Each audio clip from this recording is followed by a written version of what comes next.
ಮೋಸ ಮಾಡ್ತಿರೋ ಭ್ರಷ್ಟ ಕಾಂಗ್ರೆಸ್ ಸರ್ಕಾರಕ್ಕೆ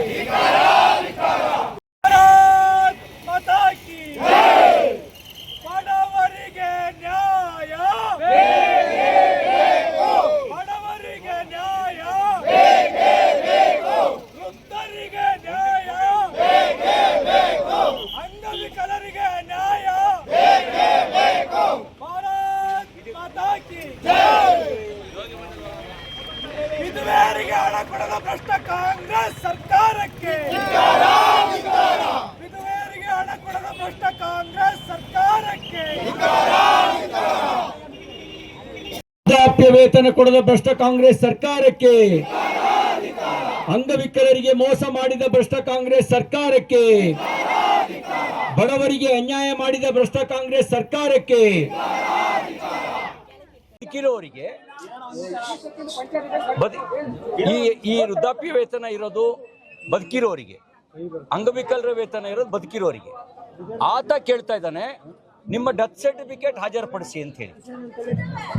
ಬದುಕಿರೋರು ಹೇಗೆ ಡೆತ್ ಸರ್ಟಿಫಿಕೇಟ್ ಹಾಜರುಪಡಿಸೋದು? ಆ ಸುತ್ತೋಲೆ ಕಳಿಸಿರೋದೆ ಬಡವರಿಗೆ ಮಾಡಿದ ಅಪಮಾನ, ಬಡವರಿಗೆ ಮಾಡಿದ ಅಪಮಾನ.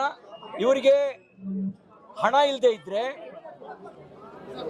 ಜನ ಗ್ಯಾರಂಟಿ ಕೇಳಿರಲಿಲ್ಲ. ಗ್ಯಾರಂಟಿ ನೆಪದಲ್ಲಿ ಬಡವರಿಗೆ ಮೋಸ ಮಾಡೋ ಕೆಲಸ ಮಾಡಬೇಡಿ, ಅಂಗವಿಕಲರಿಗೆ ಮೋಸ ಮಾಡೋ ಕೆಲಸ ಮಾಡಬೇಡಿ, ವೃದ್ಧರಿಗೆ ಮೋಸ ಮಾಡೋ ಕೆಲಸ ಮಾಡಬೇಡಿ. ಅವರ ಕಣ್ಣೀರು, ಅವರ ಅಸಹಾಯಕತೆ ಆಕ್ರೋಶವಾಗಿ ಪರಿವರ್ತನೆ ಆದರೆ ನೀವು ನಿಮ್ಮ ಸರ್ಕಾರ ಉಳಿಯಕ್ಕೆ ಸಾಧ್ಯ ಇಲ್ಲ. ಅದಕ್ಕೆ ಈ ಎಚ್ಚರ ಕೊಡ್ಲಿಕ್ಕೆ ಬಯಸ್ತೇನೆ. ಇವತ್ತು ಈ ಹೋರಾಟ ಆರಂಭ ಮಾಡಿದ್ದೇವೆ. ಆಮೇಲೆ 32,000 ರೂಪಾಯಿ ಆದಾಯದ ಮಿತಿಯನ್ನು ವೃದ್ಧಾಪ್ಯ ವೇತನಕ್ಕೆ ಇಟ್ಟಿದ್ದಾರೆ.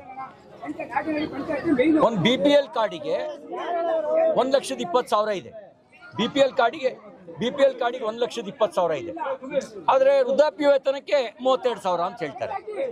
ಕನಿಷ್ಠ ಕೂಲಿ ಇದಕ್ಕಿಂತ ಜಾಸ್ತಿ ಆಗುತ್ತೆ. ಈ ಎಲ್ಲ ಅನ್ಯಾಯದ ವಿರುದ್ಧ ನಾವು ಜನಾಕ್ರೋಶ ಇವತ್ತು ಕಟ್ಟೆ ಹೊಡೆದಿದೆ. ನಮ್ಮ ಆಗ್ರಹ ಇಷ್ಟೇನೆ, ಯಾವ್ಯಾವುದನ್ನು ತಡೆ ಹಿಡಿದಿದ್ದೀರಿ ಆ ಎಲ್ಲ ಪಿಂಚಣಿಯನ್ನು ಪುನರ್ಸ್ಥಾಪನೆ ಮಾಡಿ ಹಿಂಬಾಕಿಯನ್ನು ಸೇರಿಸಿ